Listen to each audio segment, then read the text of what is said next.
With your father being incarcerated while you were young, 7 years, and you think about raising your son right now, and his dad is not around, are you able to handle that a little bit better? Does it change your view on it? Whatever's happening to you, there's nothing more you can handle. I can't explain it. Like, I'm thinking this. I was thinking about a cover-up. I was going to ask you, what are you going to do about that tattoo on your face? I'm taking my time with it. But I already kind of put things in place. So you have an appointment. That's going to be a few sessions, probably. Yeah. No. No? Just one? Arrested at a courthouse with her baby in her arms. 2 felonies from an Oklahoma traffic stop. A California assault charge for punching a backup dancer so hard she broke 2 of his teeth wearing rings. A fugitive warrant sitting on her name for over a year while she was still out here posting on Instagram like it wasn't real. And at the center of all of it, a relationship with a man whose chaos became her chaos until the courts finally ran out of patience. This is the full story of Chrisean Rock. Where it started, how it fell apart, what jail actually did to her, and where she landed when she got out. Chrisean Rock's government name is Chrisean Eugenia Malone, born March 14, 2000 out of West Baltimore.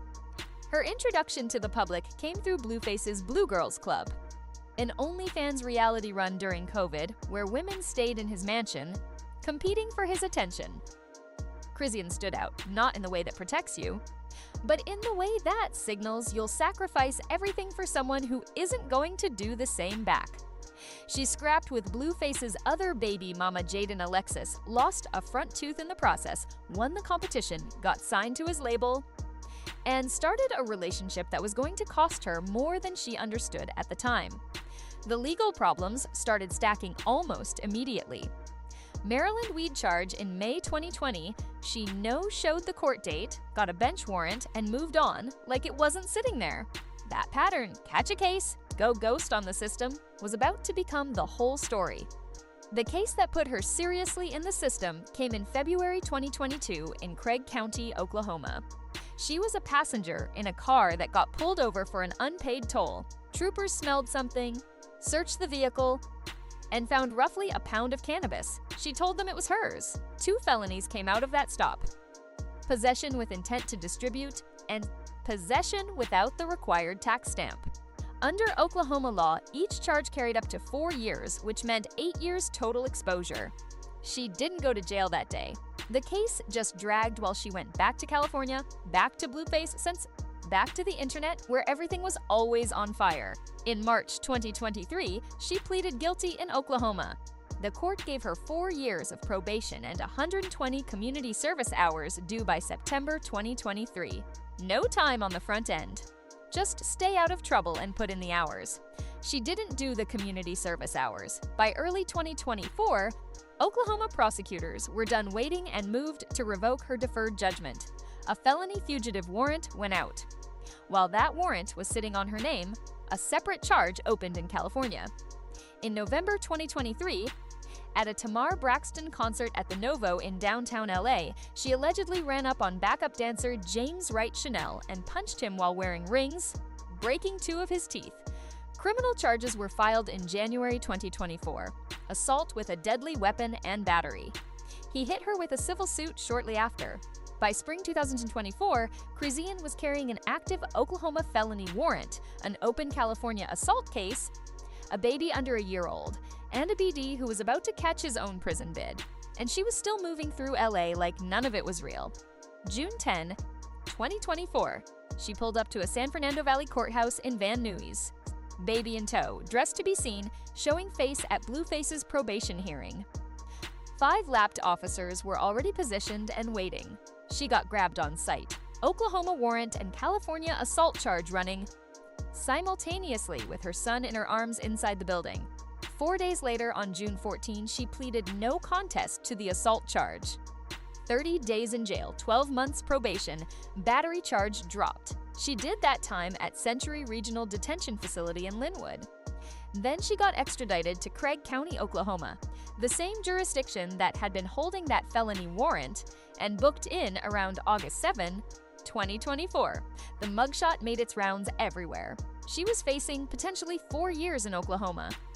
Her lawyer at the time was pitching the deal like it was the best available outcome. She fired that lawyer, preyed on it, and the case resolved without the full sentence landing.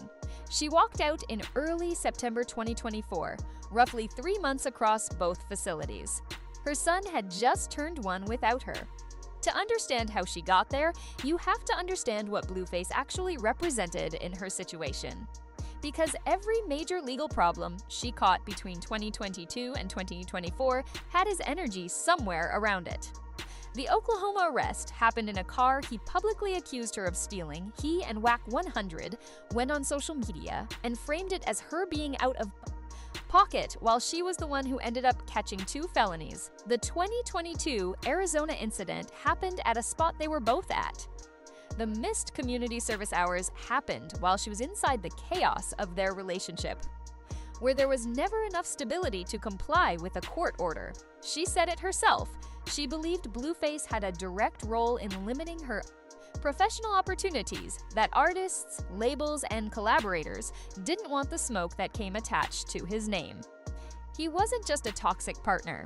He was creating conditions where manageable legal situations kept becoming unmanageable ones, and the probation she could have completed clean was impossible to survive inside the disorder he generated around her. Both of them were locked up at roughly the same time. Their son was on the outside with whoever was available. That symmetry wasn't coincidence. It was 2 people who had been escalating into each other for years until the courts got involved in both their lives simultaneously. What actually happened inside that cell is the part most coverage skips. She described walking in and feeling peace rather than panic, not a breakdown, not rage. She had been dragging herself through court dates and club nights and Instagram beefs for years without a pause, and the cell forced one. She asked God to let it function as a spiritual hospital. She started reading the Bible cover to cover, found a cellmate who had a modern translation, and they worked through it together. She described a moment reading the Jonah story where something moved through her physically. Not a metaphor, a physical experience she identified as the Holy Spirit. She started running Bible studies inside the facility. She said women were getting saved in there because of her. The woman who had been known for knocking out teeth and catching assault charges was leading a prayer circle in an Oklahoma detention center. She acknowledged the irony herself. What she said looking back on the Crazy in Love era was flat and final. She watched every season back. Not one moment she could point to as genuine happiness. She was drunk sometimes, but never actually happy. She said she had wanted to die during that period, that the suicidal ideation had been real, and that she had been too scared to act on it, and that fear had kept her alive long enough to get to something worth being alive for. When she touched down in Baltimore in September 2024, she was sober, celibate, and had already written a song in a jail cell using the acoustics of the concrete walls to shape the melody. In April 2025, she released Yahweh as her debut gospel single with Tim Bowman Jr., Orisa, and Faith City Music. She joined the worship team at Faith City Central and started leading praise and worship for a congregation that had no relationship with Zeus, network, or any of it. In June 2025, Oklahoma granted her early probation termination. Original end date was late 2026. She posted the paperwork. A court in Oklahoma reviewed her conduct and decided she had earned out ahead of schedule. The felony drug case that had been hanging over her since February 2022 was done. Then, in April 2026, she stepped into a boxing ring professionally for the first time and won her debut fight at Humble by split decision. Claressa Shields, one of the greatest women's boxers ever, publicly recognized her discipline. The whole story played out documented, time-stamped, archived publicly from every angle. The footage of the courthouse arrest exists. The probation termination paperwork exists. The mugshot from Craig County exists. The gospel single exists. The boxing win is on record. None of it requires you to take anyone's word for anything. The question her story raises is the one that applies to anybody who does something real in public, gets it wrong publicly, and then does something real again. At what point is a person allowed to be measured by who they became instead of only by what they did before they got there? That answer is going to be different depending on who you ask. But the receipts are there on both sides and they're not going anywhere. Drop a comment. Do you think Chrisean Rock's transformation is real? Or are you still in wait and see mode?